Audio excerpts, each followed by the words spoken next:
নিয়ে চলে এলাম একটি টেস্টি টিফিন রেসিপি। নিয়ে নিলাম এক টুকরো লেবু, শসা, গাজর, সিদ্ধ করা আলু, দুটো ডিম, কাঁচা লঙ্কা আর গ্রেট করার জন্য একটা গ্রেটার আর একটু বিট নুন।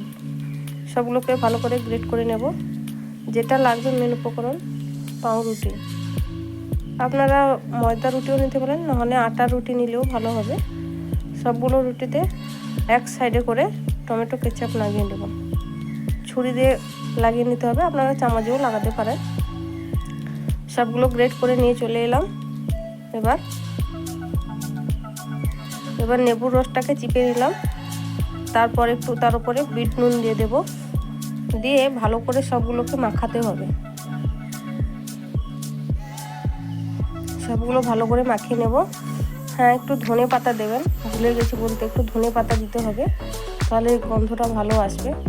সবগুলো মাখিয়ে নিয়েছি। এবার যেই সাইডে টমেটো কেচাপ লাগানো নেই সেটাতে এই ব্যাটারটা লাগিয়ে নিতে হবে।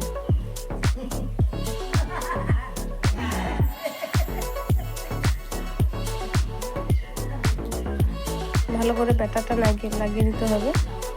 লাগিয়ে এটাকে দু সাইডে বাটার লাগিয়ে মাঝখানটা কেটে দেব। বাটার দিয়ে তাওয়ায় ভালো করে সেঁকে নিতে হবে। এই যে আমি সেঁকে নিয়েছি।